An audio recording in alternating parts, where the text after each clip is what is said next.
The purpose it fulfills for me is, I would restate that question and say, I fulfill the purpose of boxing. My first memory of boxing has to be when my dad put on the boxing gloves on me and made me fight like 8 kids from the projects we was living in. Yeah, that's it started there, and then my mother, she signed me up to the Boys and Girls Club, and I went down to the basement, very old school, grimy looking gym, very 80s Rocky Balboa style, and I never looked back. I was there every day. I walked from school to the gym. I just remember yellow mouth guards on his office desk, and anybody popped one in and we'll get to sparring. First memorable fight I remember watching on TV, I would say, I think it had to be a Miguel Cotto fight. You know, being Puerto Rican, and my father is Puerto Rican. Big Miguel Cotto fan? Yeah, of course. You know, Puerto Ricans, we stand by our own kind. Huh? You are making a statement, you know? I fulfill the purpose of boxing, and that is to cement myself in the sport, but also be entertaining for the sport. To show the fans and the next people who decide to box in the next generation that what it takes and how it can be done. Just because you fall doesn't mean you can't get back up. Yeah, I think I'm gonna do more for boxing than boxing done for me. What got me this far in boxing, I gotta say, is consistency, discipline, hard work. Everything that anybody would ever mention to you to get anywhere far in life, you have to have all that in the recipe. You have to have a group of people also behind you that works hard for you. You have to have faith. You have to have a little bit of luck, is what I learned too. I wasn't a big believer of luck, but I think you have to have a combination of it all. I'm blessed, but most definitely is consistent, keeping your chin down and your head high. Being younger and thinking of being world champion and becoming the best was a lot easier imagined than actually being done. And for that reason is because when you get older and you enter the professional ranks, it's more business now. It's not the same as the amateurs where there's a system where the best climb to the top. It's not what I imagined in the beginning. As I was younger, as I got older, I learned more, and every day I'm still learning about this game. When they only see me as the technician, I don't look at it as a downplay, because when you say the technician, I embrace that as so many things aside from boxing. Again, they call me the technician in the ring, but that's not the reason why I gave myself that name. So when they call me the technician, I embrace it as, they're not just looking at me as a fighter, but they're looking at me as the individual who I am, and I'm the technician in everything throughout life. So I don't look at it as a downplay, I look at it as a good thing, and I don't see it in the lens that I'm just a boxer, you know? I'm like, well, they gotta see that I'm being analytical with a lot of things throughout life, and it's not just being inside the ring.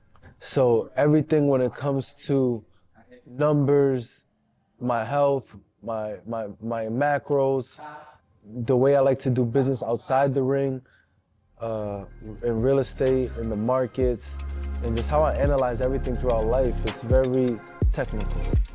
But who am I aside from that is, I believe a caring person, a person who wants to grow in all areas of life, who constantly puts pressure on himself to be there for others, to do great for others. I don't want to just see myself grow, but I got to see the people around me grow as well.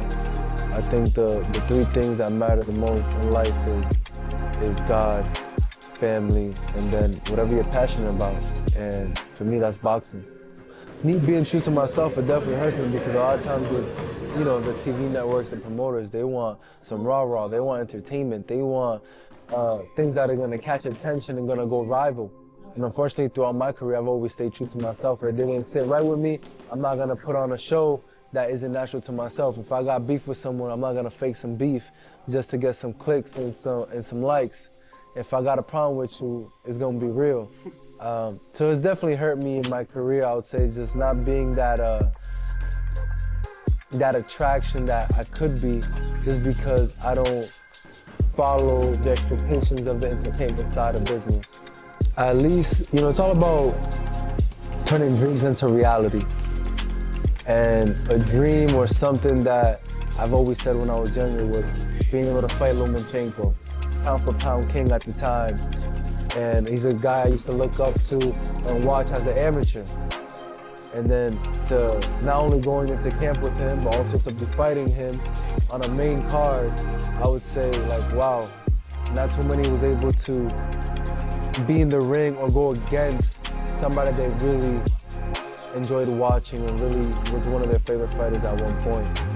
And you know, it's like AI going up against Michael Jordan.